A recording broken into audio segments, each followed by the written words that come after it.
Capítulo 12. Sete, o capelino.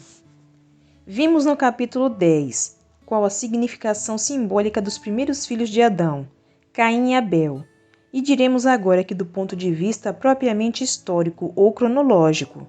A descida dos exilados é representada na Gênese pelo nascimento de Sete, o terceiro filho, que Adão, como diz o texto, gerou a sua semelhança conforme sua imagem. Isto é, aquele que com ele mesmo Adão se confunde. Ele é análogo, semelhante. Se Adão no símbolo representa o acontecimento da descida, a queda das legiões de imigrados, e os dois primeiros filhos, o caráter dessas legiões. Sete no tempo representa a época do acontecimento, época essa que no próprio texto está bem definida, com o seguinte esclarecimento. Os homens então começaram a evocar o nome do Senhor. Isto quer dizer que a geração de Sete é a de espíritos já não habitantes da terra, os das raças primitivas, bárbaros, selvagens, ignorantes, virgens ainda de sentimentos e conhecimentos religiosos. Mas outros, diferentes, mais evoluídos, que já conheciam seus deveres espirituais, suas ligações com o céu. Espíritos já conscientes de sua filiação divina, que já sabiam estabelecer comunhão espiritual com o Senhor. Por tudo isso é que Moisés, como se vê no texto, desenvolve em primeiro lugar a genealogia de Caim, e a interrompe logo para mostrar que ela não tem seguimento. Capítulo 4, versículo 8 a 20. Nela só se refere a profissões, crimes e castigos, para deixar claro que só se trata de demonstrar o temperamento, a capacidade intelectual e o caráter moral dos indivíduos que já formaram a corrente de Caim, das legiões de exilados, como já dissemos. Ao passo que desenvolve em seguida a genealogia de Sete, a saber, a dos exilados em geral, enumerando-lhes as gerações até Noé, e prosseguindo daí para diante sem interrupção, como a dizer que dessa linhagem de Sete é que se perpetuou o gênero humano, cumprindo-se assim a vontade do Senhor quando disse: frutificai e multiplicai e enchei a terra. A passagem referente a Noé daquela narrativa simboliza o juízo periódico de Deus, que, como já dissemos, ocorre em todos os períodos de transição, em todos os fins de ciclo evolutivo, a separação dos bodes e das ovelhas, o expurgo de gerações degeneradas, acontecimento espiritual a que o Divino Mestre também se referiu mais tarde, no Sermão do Monte, quando disse em relação aos tempos vindouros, que são os nossos.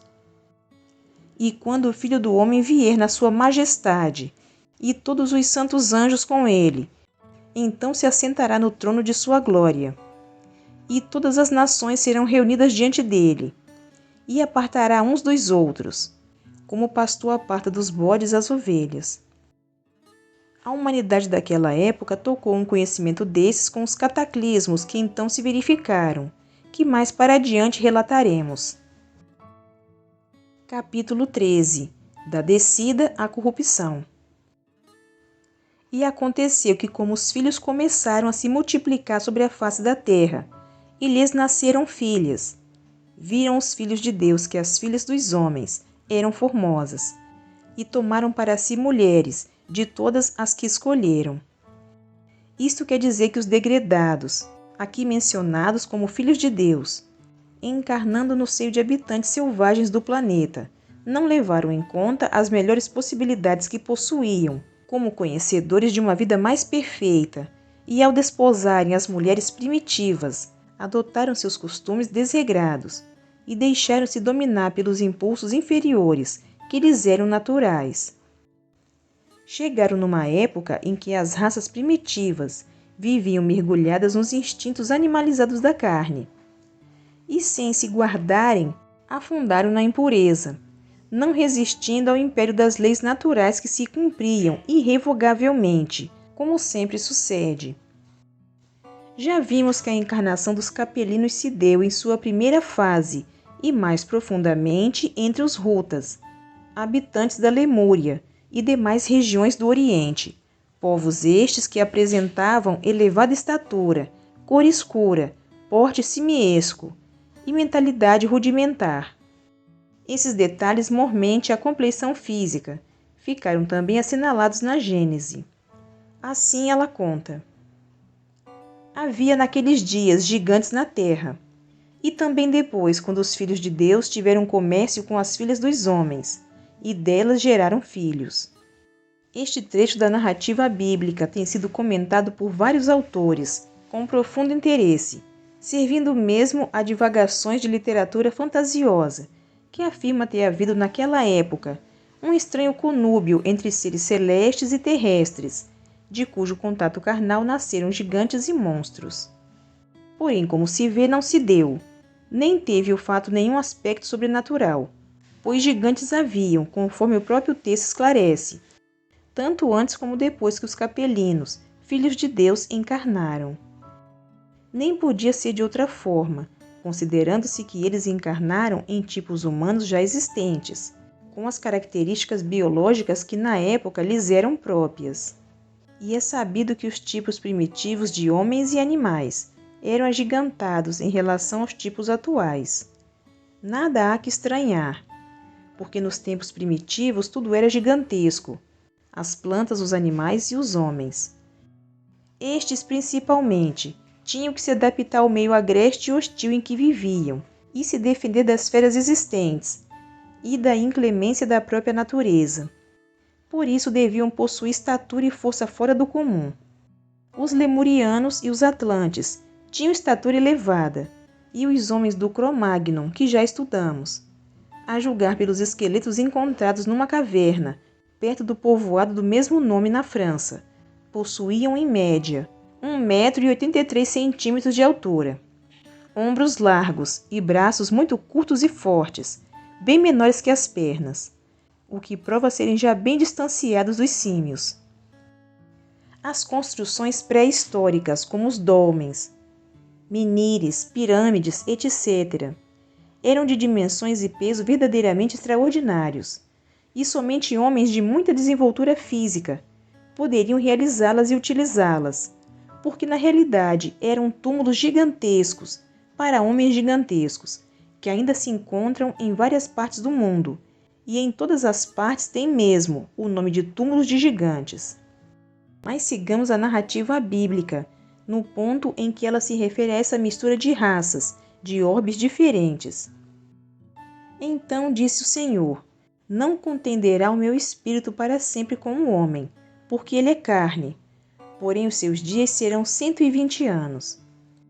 Isso nos leva a compreender que a fusão então estabelecida, o cruzamento verificado, foi tolerado pelo Senhor, sem embargo dos fatores de moralidade que prevaleciam, e isso porque os exilados, conquanto fossem espíritos mais evoluídos em relação aos habitantes terrestres, vindo agora habitar esse mundo primitivo, onde as paixões, como já dissemos, imperavam livremente, não resistiram à tentação e se submeteram às condições ambientais.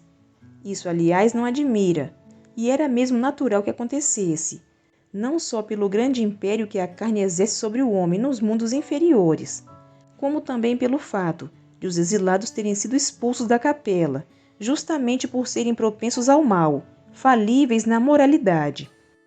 Entretanto, mesmo tolerando, a justiça divina lhes criava limitações, restrições. As leis para eles inexoravelmente se cumpririam, fazendo com que colhessem os frutos dos próprios atos. Suas vidas seriam mais curtas. Seus corpos físicos definhariam, como quaisquer outros que abusem das paixões, e seriam pasto de moléstias dizimadoras. Veja-se na própria Bíblia que para as primeiras gerações de homens após Sete, tempo da descida, e até Noé, o dilúvio asiático, considerável é o número de anos atribuídos à existência humana, enquanto a delimitação de 120 anos estabelecida para os descendentes dos homens da corrupção representa uma diminuição considerável de quase 2/3.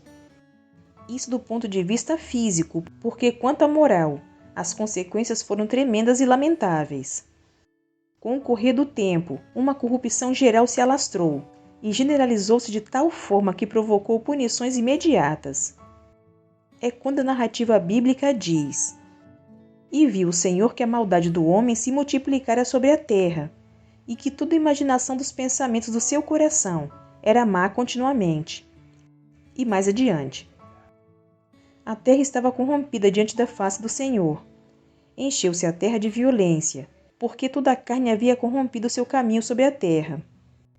Assim, pois, a experiência punitiva dos capelinos, do ponto de vista moral, malograra, porque eles, ao invés de sanear o ambiente planetário, elevando-o a níveis mais altos, de acordo com o maior entendimento espiritual que possuíam, ao contrário, concorreram para generalizar as paixões inferiores, saturando o mundo de maldade, e com o agravante de arrastarem na corrupção os infelizes habitantes primitivos, ingênuos e ignorantes, cuja tutela e aperfeiçoamento lhes coubera como tarefa redentora. E então, havendo-se esgotado a tolerância divina, segundo as leis universais da justiça, sobrevieram as medidas reparadoras, para que a terra fosse purificada e os espíritos culposos recolhessem em suas próprias consciências os dolorosos frutos de seus desvarios. Continua no próximo vídeo. Obrigada pela sua companhia. Fique com Deus e até o próximo vídeo.